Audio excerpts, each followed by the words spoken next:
할렐루야. 새로운 봄이 정말로 찾아왔습니다. 계절이 이렇게 달라지는 걸 보면 하나님은 참 위대하시고 또 하나님의 섭리는 대단하다라고 생각되어지지요. 여러분 기도하실 때에 또 산불로 인해서 고통당하는 우리의 이웃을 위하여 기도하시고 또 나라와 민족을 위하여 기도하시고 무엇보다 예수 그리스도 그 사랑을 증거하는 교회와 또 성도 될 수 있도록 계속 기도해 주시면 감사하겠습니다. 이제 우리 옆에 있는 분들과 앞뒤로 함께 인사하실 때에 길이요 진리요 생명 되시는 예수님을 따르는 성도가 됩시다. 인사해 보겠습니다. 시작. 길이요 진리요 생명 되시는 예수님을 따르는 성도가 됩시다. 지난 3월 8일 이탈리아의 한 성당 뒤 뜰에서 교황에게 있었던 사건이 신문 기사에 보도되었습니다. 신문에서는 교황의 따뜻한 심성을 칭찬하는 기사로 다뤄졌는데요. 그 내용은 이렇습니다. 에마누엘레라는 이름을 가진 어린 소년이 교황의 귀에 귓속말로 무엇인가 물었다는 겁니다. 그래서 기자들이 궁금했어요. 저 어린 소년이 교황에게 어떤 얘기를 했을까? 그래서 물어봤겠죠. 그 내용이 뭡니까? 그러자 교황이 이런 얘기를 했습니다. 이 아이가 무슨 말을 했는가 하면 이런 말을 했어요. 우리 아빠는 착한 사람이에요. 제가 목소리를 좀 어린아이 같이 하면 좋은데 얼굴만 동안이지 목소리는 그렇지 않아요. 우리 아빠는 착한 사람이에요. 자녀 4명을 세례받도록 했어요. 그런데 정작 본인은 하나님을 믿지 않았어요. 얼마 전 아빠가 세상을 떠났는데 아빠가 천국 갔을까요? 라고 물어본 거예요. 우리 아빠는 착한 사람이고 자기의 자녀들은 성당에 나가서 세례받게 다 했는데 정작 아빠는 하나님을 믿지 않았고 예배도 드리지 않았다는 거예요. 그런데 걱정이에요. 우리 아빠가 천국 갔을까요? 라고 교황에게 물어본 겁니다. 여러분께서는 이 질문의 답이 무엇이라고 생각되십니까? 사실 여러분 이런 질문을 받았을 때 거기에 대해서 고민하시면 여러분의 믿음이 아직까지도 건강치 못한 거예요. 우리는 이런 질문을 받자마자 바로 대답할 수가 있는 그러한 기본 있는 우리 함라중앙교회 모든 성도인 줄 믿습니다. 착한 사람이었고 자녀들이 세례받도록 했지만 자신은 하나님을 믿지 않았다. 예수님을 믿지 않았다는 거예요. 무신론자로 일평생 살다가 세상을 떠난 그 아빠가 과연 구원을 얻을 수 있을까? 그런데 교황의 대답이 놀랍습니다. 아이가 아버지를 착한 사람이라고 말하는 것은 아름다운 일입니다. 하나님께서는 그런 착한 아버지를 버리시는 분이 아닙니다. 어찌 하나님께서 자기 자녀를 버리겠습니까? 여러분은 자신의 아버지가 이러한 착한 사람이 될 수 있도록 기도해야 합니다. 라고 얘기했어요. 이 신문 기사가 소개된 후에 한쪽에서는 참 교황의 성품이 아름답다라고 칭찬하기도 했고 다른 한쪽에서는 착한 사람이라고 하여 구원에 이르는 것이 아니다라고 하는 주장이 서로 제기되며 거기에 갑론을박되는 것을 볼 수 있었습니다. 여러분의 생각은 어떠합니까? 그 착한 아버지는 구원 받았을까요? 사람들은 종종 하나님을 사랑의 하나님이라고 생각하면서 오해하는 것이 있어요. 하나님께서는 사랑의 하나님이 맞습니다. 그 사랑 때문에 저희를 구원해 주셨잖아요. 그러나 이것은 하나님이 누구인가를 설명할 때에 우리가 붙이는 하나의 수식어일 뿐이지, 인간의 생각하고 있는 사랑과 하나님의 사랑은 근본적으로 차이가 있고 다른 것이에요. 인간은 사랑이라는 이름으로 죄를 짓기도 합니다. 그렇죠? 또 사랑을 좋게 포장하면서 자신의 죄를 감추기도 해요. 남녀 사이에 일어나는 데이트 폭력, 여러분 아실 겁니다. 이것을 2020년대부터 국가에서는 교제 폭력이라고 하는 말로 바꾸어 사용 중에 있어요. 가해자에게 원인을 물어보면 가장 많은 변명이 무엇이었어요? 내가 사랑해서 그랬다라고 대답했다는 겁니다. 인간은 이렇게 사랑이라는 이름으로 폭력을 행사하고 죄를 짓고 자기의 죄를 감추고 포장한다는 말이에요. 반면에 사랑의 하나님께서는 죄에 대하여 단호하십니다. 죄 가운데 빠져 있는 그 영혼에 대해서는 사랑의 마음, 긍휼의 마음으로 그를 바라보시지만 정작 죄에 대해서만큼은 우리 하나님은 확고한 입장을 가지고 계셔요. 하나님께서는 죄를 사랑하거나 이해하거나 받아주지 아니하십니다. 사무엘상 15장을 보면 하나님의 말씀이 사무엘 선지자를 통하여 사울 왕에게 임하는 장면이 나옵니다. 하나님께서 아말렉이라고 하는 족속을 멸하시기로 작정하셨어요. 그러면 하나님은 왜 아말렉이라고 하는 족속을 멸하시려고 계획하셨는가? 그들이 가진 죄를 따지고 보면 한참 전 사건으로 언제 출애굽했던 그 옛날 사건으로 거슬러 올라가는 거예요. 이스라엘 백성들이 모세를 따라 애굽에서 나왔습니다. 홍해를 건너고 그 어렵고 힘든 광야길로 들어가게 되었어요. 가장 피곤하고 힘든 상태에 있던 이스라엘의 백성들, 그 맨 후미를 집요하게 공격하고 괴롭혔던 사람들이 아말렉 족속이었어요. 여러분 치사하죠? 정면에서 1대1로 싸우는 것도 아니고 맨 뒤에 누가 있겠어요? 거기에 병들고 어린아이들, 거동하지 못하고 좀 치우치고 약한 자들이 그 뒤쪽에 있을 수밖에 없잖아요. 그런데 그들을 계속 공격하며 괴롭혔던 사람들이 아말렉 사람들이었어요.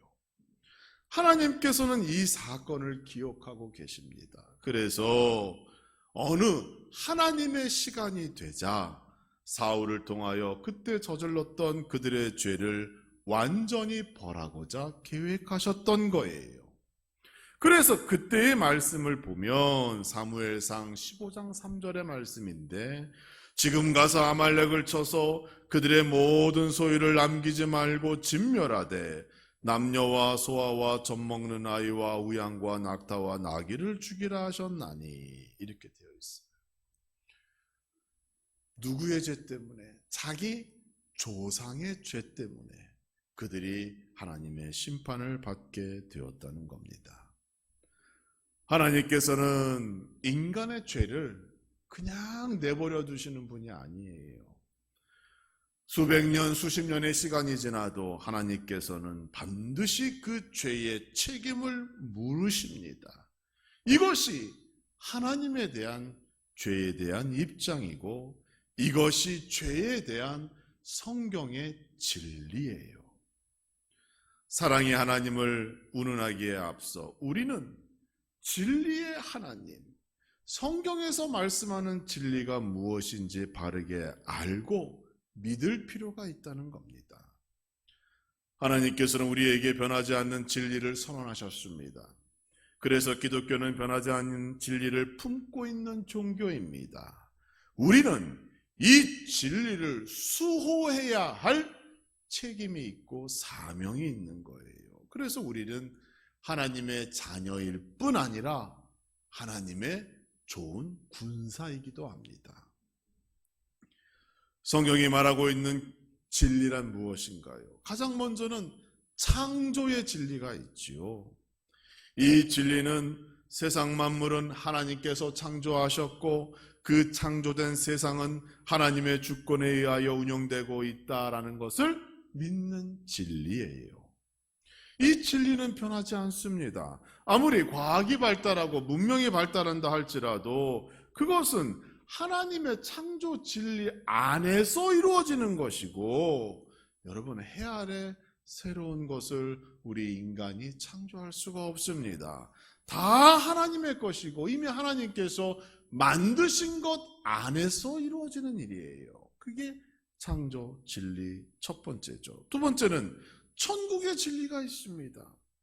천국의 진리란 잃어버린 에덴 동산의 회복 또는 잃어버린 하나님의 형상을 회복하는 것을 의미합니다. 불순종의 죄로 말미암아 인간은 에덴 동산의 축복도 하나님의 형상도 잃어버리게 되었어요.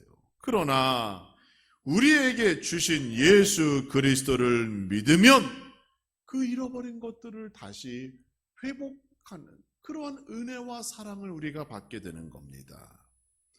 천국은 누구나 갈 수 있으나 누구나 그곳에 들어갈 수가 없어요. 참 이상하죠? 천국은 누구에게나 열려 있으나 그렇다고 다 갈 수 있는 게 아니래요. 왜?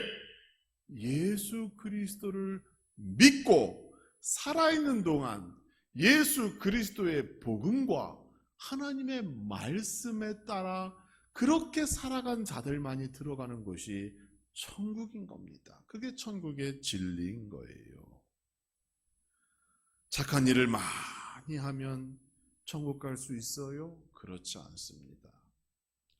어떤 분들은 여기에 대해서 여전히 궁금해하시는 게 있어요. 그러면 목사님, 예수님의 이 땅에 오시기 전에 옛날에 고려시대 그때 살던 사람들은 예수님 몰랐는데 그럼 그 사람들은 어떻게 구원 못 받습니까? 라고 질문하는 경우도 있어요. 여러분, 사실 제가 이전에 이것도 다 말씀드렸어요. 예수님 이전에 살았던 우리의 조상들은 여러분 하나님의 법에 근거하여 나중에 백보자 심판 앞에서 그 행한 대로 그 행위대로 하나님께서 공정하게 심판하실 거예요. 그러니까 그런 것까지 신경 쓰지 마세요. 지금 우리에게 하나님의 말씀이 임했고 그 말씀이 성육신하신 예수 그리스도가 우리에게 임했기 때문에 지금 구원의 문제는 옛날 조상의 문제가 아니라 지금 나와 내 가족과 배우자와 자녀들의 문제인 거예요. 그러니까 예수 믿게 해야죠. 착하고 선하게 산다고 구원 얻는 것 아닙니다. 모든 기독교의 진리 그 중심에는 예수 그리스도가 계십니다. 예수님을 통하지 않고서는 그 누구도 진리에 다가설 수가 없어요. 진리의 말씀 요한복음 14장 6절 여러분 기억하시기 바랍니다. 예수께서 가라사대 내가 곧 길이요 진리요 생명이니 나로 말미암지 않고서는 아버지께로 올 자가 없느니라. 여러분, 아버지께로 온다는 게 뭡니까? 천국 간다는 얘기잖아요. 이 놀라운 진리에 다가가기 위하여 우리는 날마다 깨어있는 그런 믿음의 자세가 필요한 겁니다. 세상에 유행하는 많은 사상들, 많은 소문들, 우리가 평소에 존경하고 싶고 바라보고 싶은 그런 사람들이 어떠한 말을 한다 할지라도 여러분 그것이 하나님의 말씀에 빗대어 옳은가 그른가 그러한 영적 분별력이 있는 여러분 되시기를 주님의 이름으로 축원합니다. 아무리 교황이 우리가 존경하고 또 어떤 사회적인 그런 종교적인 높은 위치에 있다 할지라도 여러분 잘못된 건 잘못된 것이죠. 그렇죠? 그건 국가의 정치를 하는 대통령이나 정치가들이나 누구나 마찬가지입니다. 틀린 건 틀린 거고 잘못된 잘못된 거예요. 우리는 이런 진리를 지키고 수호하고 다가가기 위하여 항상 온전한 믿음에 거할 수 있도록 그러한 믿음의 자세를 유지해야 하는데, 여기에는 몇 가지 원칙이 있다는 겁니다. 가장 먼저는 모든 권위를 예수 그리스도께 두어야 합니다. 권위의 뜻은 남을 지휘하거나 따르게 하는 힘, 이렇게 사전에 기록되어져 있어요. 독재자가 권위를 가지게 되면 자신만을 따르라고 국민들에게 강요하게 되지요. 겉으로는 국민을 위한 일이라고 주장하지만 실제는 자기의 권력을 이용하는데 그 권위를 수단으로 사용하게 됩니다. 천주교는 과거에 중세 때부터 교황의 권위를 강조했어요. 지금도 크게 다르지 않습니다. 역사적으로 보면, 지금 얘기하는 거 아닙니다. 역사적으로 보면 과거에 교황의 권위가 커지면서 교회가 부정부패의 온상이 되었고, 결국 복음 전파라고 하는 이름으로 전쟁도 벌이고, 십자군 전쟁이라는 게 다 그런 거잖아요. 약탈도 하고 죄를 지어도 교황의 선언으로 죄 용서가 되고 면죄부와 같은 그런 것으로 천국 갈 수 있다라고 주장하다가 결국 종교개혁이 교회의 역사에 나타나게 된 겁니다. 뭡니까? 인간이 그러한 권위를 가지게 되었을 때에 역사는 우리에게 말해주고 있는 거예요. 대부분의 경우 경제가 어려워지고 그 땅에 전쟁이 일어나고 그 땅에 살아가는 국민들이 불행해집니다. 그 결과의 대부분이 죽음과 사망과 관련 있게 되는 거예요. 그렇지만 예수 그리스도께 권위를 두면 그 죽음과 사망이 생명으로 바꾸어지는 역사가 나타나게 되는 겁니다. 진정한 참 평화가 이 땅 위에 실현되게 되는 거예요. 우리는 오직 예수 그리스도의 권위를 인정해야 될 줄 믿습니다. 그리스도의 권위를 인정할 때 우리는 진리를 경험할 수 있는 겁니다. 예수님께서 한 번은 자신의 고향 회당에서 성경을 강론한 적이 계세요. 사람들이 그 은혜로운 말씀에 감동받았습니다. 그런데 예수님의 권위를 인정할 수는 없었습니다.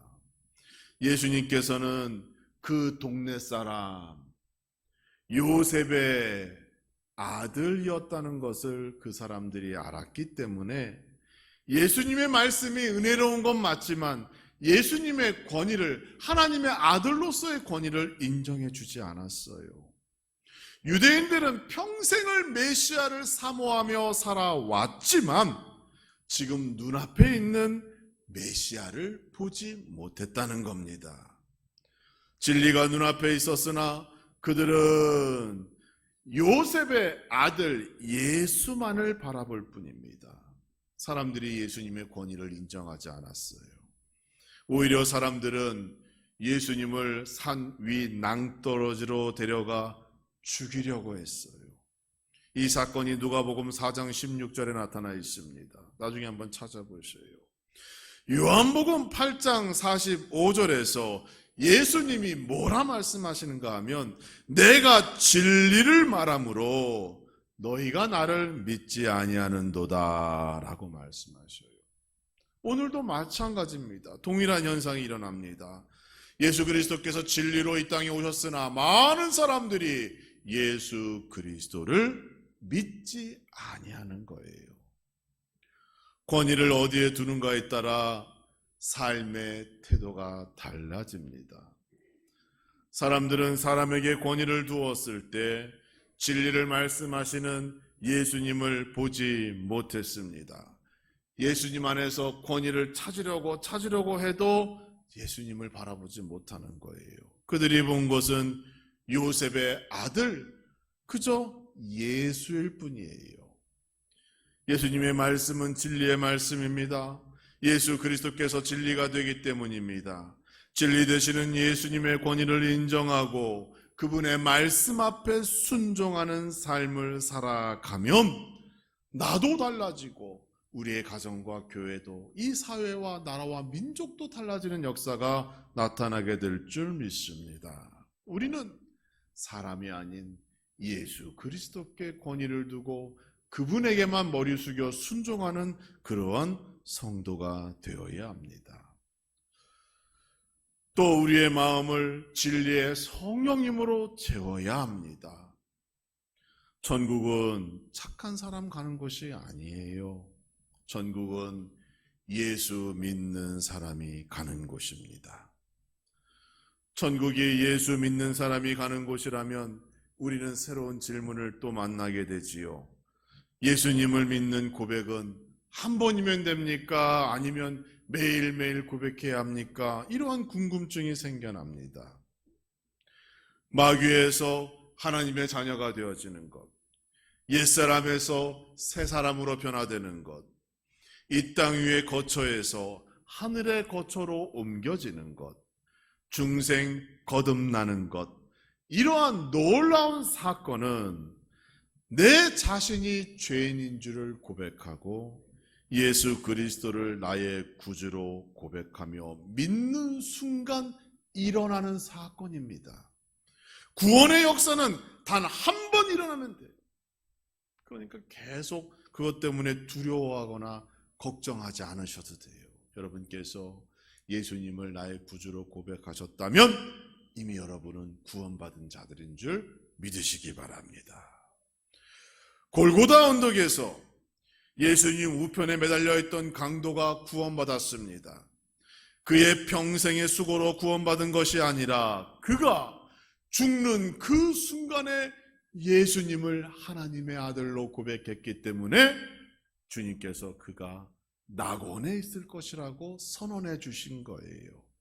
이처럼 구원의 역사는 순간적으로 일어나는 사건입니다.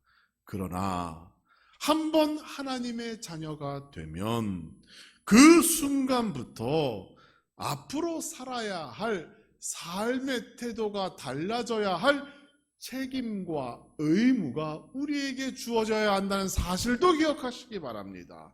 내가 구원받았으니까 이제 자유하다, 내 마음대로 살아야 되는구나 라고 생각하시면 안 되고, 내가 하나님의 자녀가 되었기 때문에 그 이후의 삶이 달라져야 할 책임과 의무가 우리에게 주어지는 거예요.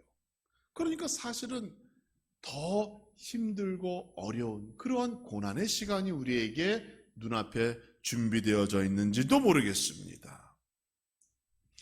예수님을 믿음으로 구원을 얻는 것은 한 번의 고백으로 충분하지만 그 구원의 은혜가 변질되거나 훼손되지 않기 위하여 또는 사탄에게 빼앗기지 않기 위하여 우리에게는 합당한 삶이 필요한 것이에요. 그리고 그 합당한 삶을 살기 위하여 우리를 도우시고 우리를 이끌어 주실 분이 바로 성령 하나님이 되십니다. 요한복음 16장 13절의 말씀을 보시면 그러하나 진리의 성령이 오시면, 성령님도 진리입니다. 진리의 성령님이 오시면 그가 너희를 모든 진리 가운데로 인도하시리니, 이렇게 말씀하셔요. 성령님의 역할이 무엇이에요? 성령님께서는 죄인이 하나님과 예수 그리스도를 만날 수 있도록 중보하시는 분이고, 그래서 성령의 감동 없이는 예수님을 주라 고백할 수 없다라고 고린도전서 12장 3절에서 고백하고 있는 겁니다. 그리고 성령님께서는 그 믿음이 훼손되지 않도록, 여러분의 믿음이 잘 보존될 수 있도록 우리의 마음속에 살아 역사하시며 진리의 길로 우리를 인도하시는 것입니다. 말씀을 들을 때 그 말씀이 은혜가 되게 역사하시는 분도 성령님이시고, 내가 세상 가운데서 빛과 소금의 삶을 살아가도록 나를 도우시는 분도 성령님이시고, 내가 인생을 살아갈 때 사건 사고에 휘말리지 아니하고 건강한 인생, 약속된 축복된 삶으로 살아갈 수 있도록 나를 지키시고 인도하시고 보호하시는 분도 성령 하나님이 되시는 겁니다. 그러므로 여러분의 마음에 이 진리의 성령님으로 가득 가득 채워지는 이 사순절기가 되기를 주님의 이름으로 축원합니다. 그래야 능력 있는 삶을 살아가고 그래야 예수 그리스도를 닮아갈 수가 있는 것이에요. 또 한 가지 우리는 진리를 분별할 수 있는 그러한 성도가 되어야 합니다.